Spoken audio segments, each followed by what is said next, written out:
How's it going, guys? So, back at it. Last night I've quit filming, and then I got into tearing out the front suspension on this thing. So this is all stripped down.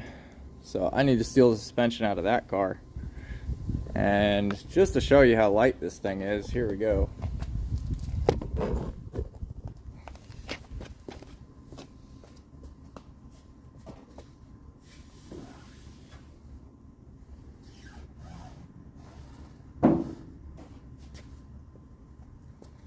Yeah. It's pretty light. And I'm not the strongest guy either, so. That being said, let's get to work.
$18.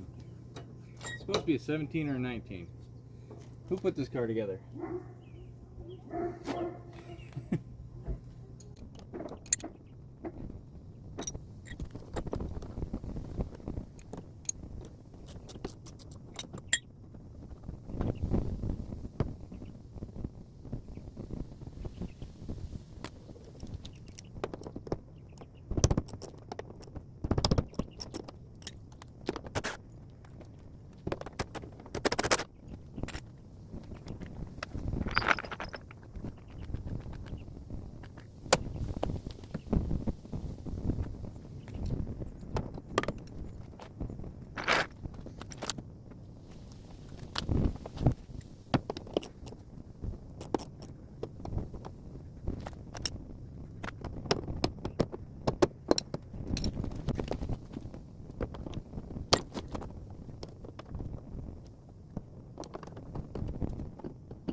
Ow.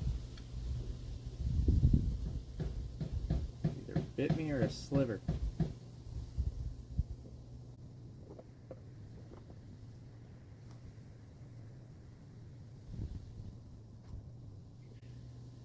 definitely gonna have to cut these holes bigger because the first extended control arms I ever made, and didn't give myself enough room to get the bushing out. Barely gave myself enough room to even line up the socket, which is why I was messing with everything else, just to get the control arm at the right angle. But hey, that's how you learn. You build stuff and then you realize it does or doesn't work. All right.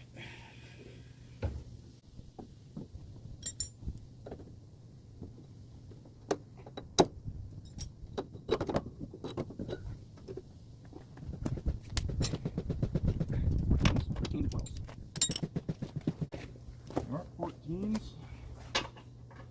not 12s, they're 13s, because apparently I like to use weird hardware on this thing. Ugh, what do I do to myself sometimes?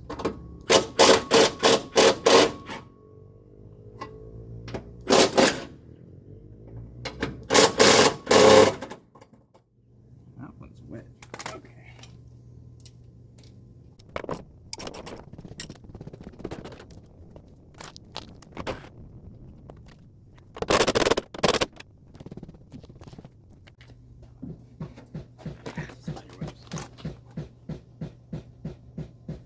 Ooh, spider webs everywhere.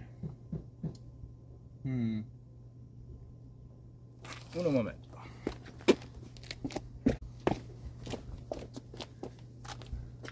Well, I'd reach up under there, but there's definitely something living in here.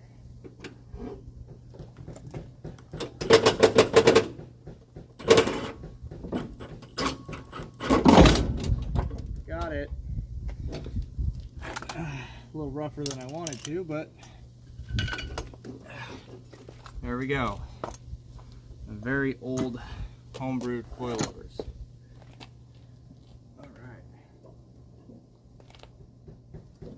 And my ghetto camber plate. Or camber plate. Wow. My brain's not on today.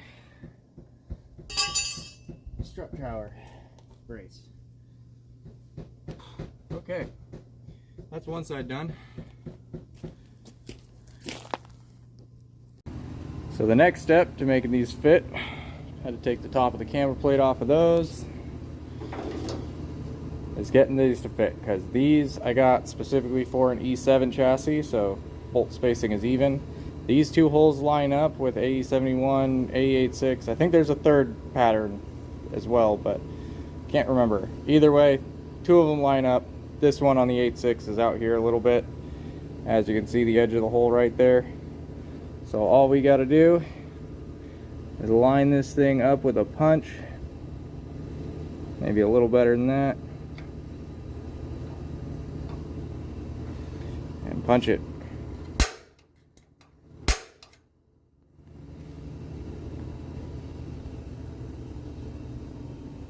Oh, that was not good. Not a very good job. I mean, luckily everything's slotted, so really it doesn't matter too much. Yeah, that should be fine. That'll still hit the hole. Alright, awesome. I'm going to do that on that side over there, and we'll be good. Alright, I'm running out of steam. I got the coilovers in, got them all swapped over, and tie rods aren't hooked up yet. I wasn't sure if those ones that came on this car, I think they were off of the donor car with the rest of the suspension, but I thought I might be able to turn them out for these 1.5" extended control arms. Technically I could, but I'd be on the end of the thread, so tomorrow I got to pull the tie rod setup off of the other car, because I know those ones will spin out. But knowing that this is all the same as that car, this is about the steering angle, because basically it would max out on that car when it basically, I don't know if you can see in there, basically once that basically hits the control arm, it bottoms out on the control arm before the rack runs out of movement. So yeah, that's I still got tools everywhere. But that is the approximate steering angle. I've got it jacked up so it's close to ride height. Obviously there's no engine weight or anything to load it down fully, but that's about the angle that this thing's gonna get right here. It's not terrible. So anyways, yeah, there's the setup. This is A86 power steering knuckles, T3 classic RCAs, homebrew. I don't even remember what these sleeves and springs are from.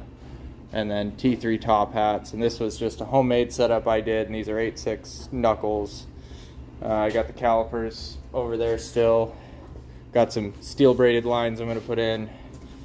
But yeah, here's the full setup without the wheel on it. Man, that'd be some crazy angle if I could get full 90 out of it. But yeah, so that's that. They're almost done. Almost done with having this thing a complete rolling chassis and having the suspension all done already. And we're only on like day 3. So less than a week, we have this engine in, have a drivetrain in it for good, and yeah, that'll be sick. So I'll get back to you tomorrow. We'll get this swapped in and then set on the ground, and then I'll show you guys how it sits. Alright, it's the next day. Got the brakes fully on, minus I'm missing a few C-clips to get this hardware mounted, but that's essentially what it's going to do. Slotted that a long time ago, make it easier, because those, got to undo the line to take the coilover out from factory, and that's dumb, so I always shop that. And then obviously that goes through that hole right there. It's already that star pattern so that it just fits right in. Put the C-clip in. Had a little issue with a bleeder. I wanted to make sure before I got to the point of the car's done and I'm bleeding it, I could actually get those bleeders out. I didn't need calipers. And this one, the head snapped off as soon as I gave it a little bit of force. But luckily, just some channel locks got the actual threaded portion out, so it wasn't that bad. I definitely soaked everything in PB Blaster for a while before I did that. So yeah, this is how it's gonna look with the C-clip, and that's kind of factory whatever. If you've seen this before, that's not anything new to you, but had one C-clip for this whole brake kit. So yeah, there we go. And oh yeah, and I swapped those tie rods already. So this is a little bit different design. This is basically A71 inner with E7 outer and the center part, the adjustment sleeve. So this actually will give you enough clearance to run. I mean, it's a lot. I mean, I still have plenty of thread engagement in here. Probably run 2-inch extension on your control arms before it starts getting a little sketchy with that. So that's the setup I've always ran. Easy to adjust, fairly beefy, stronger than S13 stuff, that's for sure. So yeah, we're at the point where I gotta put wheels on it, drop it down, and dial in the toe at least a little bit. Again, not going to be a proper alignment because, well, there's no engine in it or no weight in it, so I'm just gonna do it rough so that it's close enough. All right, so all right, and little clarification on these tie rods. I said E7, I meant T72 box steering stuff, so there's that. But it is on the ground, toes dialed in, wheels on, all that stuff. I even bolted up a fender roughly just to see where it's gonna sit. Granted, I mean, it'll be a little bit lower with the engine in it, but I've just been sitting here staring at this thing for a while now because that looks good, and it's back to being a proper roller instead of just stuff chucked in there so that it can roll. I did steel. I mean, granted, this steering wheel is really small, but obviously if you see the bar clearance here, this isn't tucked all the way, and so that not being tucked all the way is gonna run into your hand. So this might be the biggest wheel I can get, I don't know. Either way, that's the wheel I got for now. I'm gonna run it, we'll see how it does. If I gotta change some stuff, whatever, but at least there's a wheel in it. Yeah, and while I'm here at the wheel, might as well show you lock, which, like a proper car, doesn't want to actually stay at lock, but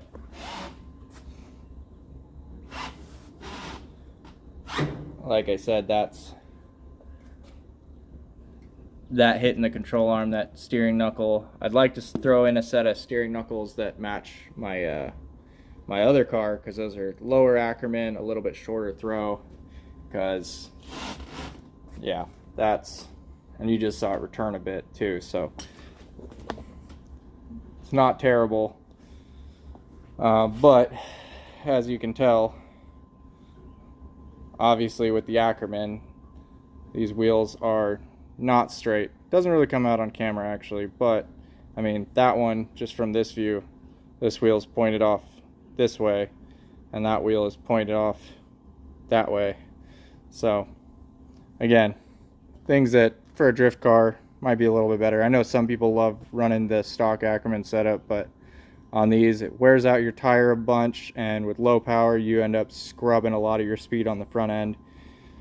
With me, I've noticed it causes me to almost spin out because the front end slows while the back end's still going, and you're trying to keep that momentum, so it wants to push you a little bit more. High power setups, I can imagine, not really as big of a deal, but low power stuff, you want as little drag.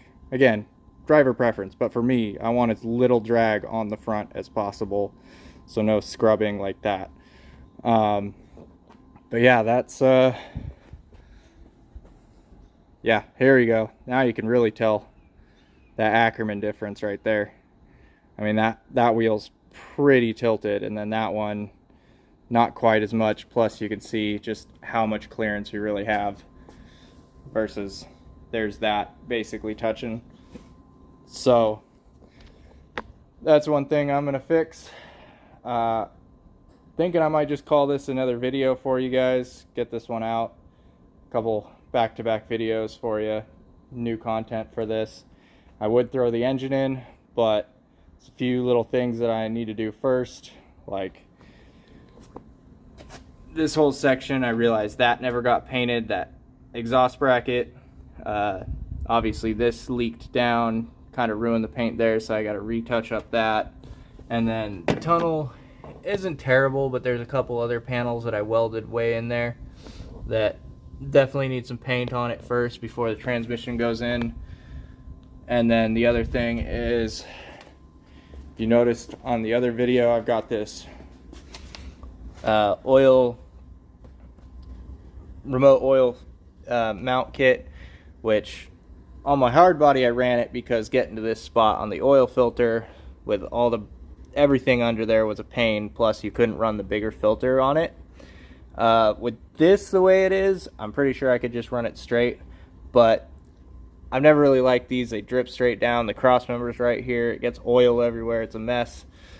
So at very least, for cleanliness sake, I would like to run that against the frame, which means the engine needs to be out, because I'm pretty sure the optimal location for me is going to be right here. So run it right there. I already did some rough measurements.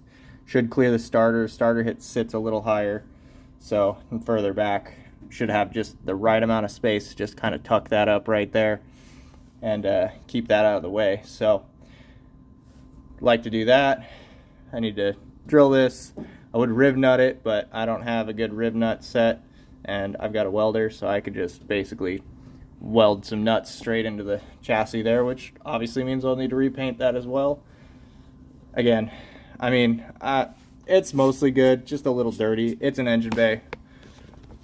I'll pressure wash it once everything's together, and then have it be all clean all at once, and then from there it's just going to get dirty again. It's going to look like this after one track day, so I'm not really that concerned. trying to not let my perfectionism beat me up here, because it has been sitting, and you know, there's little things like this and that. So all right, well, this is another video for you guys, and I'll see you next time when we'll be putting this engine in this thing. So peace.